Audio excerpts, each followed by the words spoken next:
Oh, brother. Donald Trump was on Fox Business with Maria Bartiromo and has a very interesting reasoning as to why the stock market is doing so well with Biden in power. Listen to this. The Biden team can say, well, if things are so bad, how come the stock market's on a roll? Because they think I'm going to be elected. That you think the stock market's rallying because people think you're going to be elected? Yeah. If you take a look at Iowa, if you take a look at New Hampshire, the stock market's been going crazy since then and long before then. When I announced I was running, I took the lead early, and then I beat everybody, including Ron DeSantis. I call him DeSantis now. I took the other names. Mr. President, back to the economy for a second. I cannot stop. I watched that clip like 4 or 5 times. I cannot stop laughing at the end of that when Maria Bartiromo tries to get a handle back on Trump and steer the conversation back to the stock market after he went over 2 separate topics in that same answer. Started talking about Ron DeSantis and his nickname, or no longer a nickname. He took it away because he endorsed him. Just absurdity. Let's get back to the question. The polling for Trump, which is true. Trump is looking good in polls against Biden right now. That's why the stock market's doing so well. I find this so interesting, especially because he had a very different answer to this same question 2 months ago. This is from late December. Trump bemoans record stock market as just making rich people richer. So what is it? Is the stock market making rich people richer, or is it doing so well because of Trump in the polls? I guess we could combine the two and say that Trump's strong polling right now is just making rich people richer. Like, this, by the way, is a much better answer to give to this question than the one he gave here. Obviously, he could also, bring up just the fact that wages are still low, people aren't really feeling it, high cost of living. Like, there are better ways to, as a politician, to respond to that question. But ultimately, it doesn't.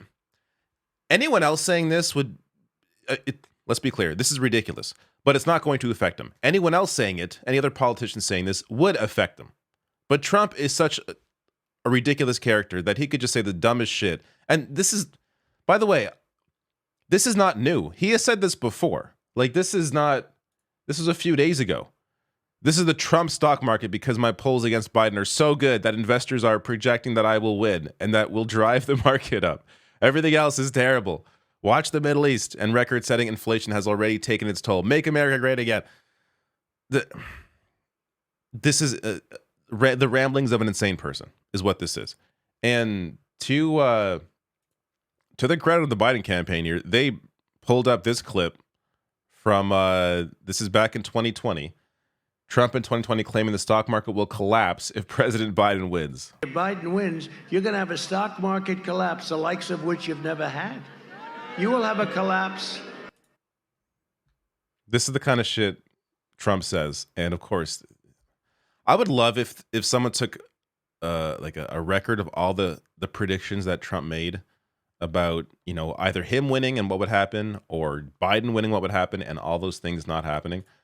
But just to address this directly, actually, before I address this directly, he also said, I got to play this piece again because you may have missed this. You take a look at Iowa, if you take a look at New Hampshire, the stock market's been going crazy since then and long before then. Did you catch that?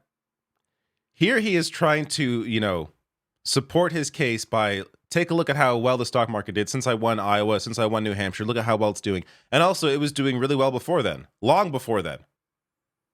So the states had no impact. You winning those states did not impact the stock market. It was doing really well before you won those states. With Biden in power, it's like defeating the whole argument that he just made. Oh, God. It can be easy to forget how completely insane Donald Trump is until you really sit down and try to dissect any of these interviews. Anything he says. You could watch him for a minute and find 3, 4, 5, 6 things that are just completely off the wall, batshit insane. Now, to address his, not that I need to address it, but let me address it. In contrast to Trump's claims, many experts have attributed the striking rally to a brightening economic outlook. Stocks tumbled in 2022 as historic inflation spurred the Federal Reserve to raise interest rates from virtually zero to more than 5% within 18 months. The hikes fanned fears of slower growth, a spike in unemployment, corporate bankruptcies, and even a full-blown recession. However, stocks rebounded strongly last year as the U.S. economy proved resilient to steeper borrowing costs, the pace of price growth slowed, and joblessness remained historically low. This, as Trump said, this was happening well before, well before Trump was doing really well in polls and well before he won the first two states. And I just brought these in because I just thought this was funny, but CNBC is going wild right now over over how the economy is doing. And of course, CNBC is the more business-focused NBC, which is already focused on business. But let's just watch a clip of this because it's funny to watch this guy act. The first jobs report, jobs of 24 is out, and it is whopper 353,000. If we look at the average hourly earnings, a huge jump, up 0.6%. Oh my God. Wow. Average hourly earnings up a huge percent of 0.6%. Look, I'm sure in context, that's impressive. Apparently it is impressive. But, and this, I'm not, this isn't a Biden issue. This isn't a Trump issue. This is a capitalism issue. That is nowhere near what people actually need to feel a difference in their lives. Like, not even hitting 1%. We're supposed to be impressed by 0.6%.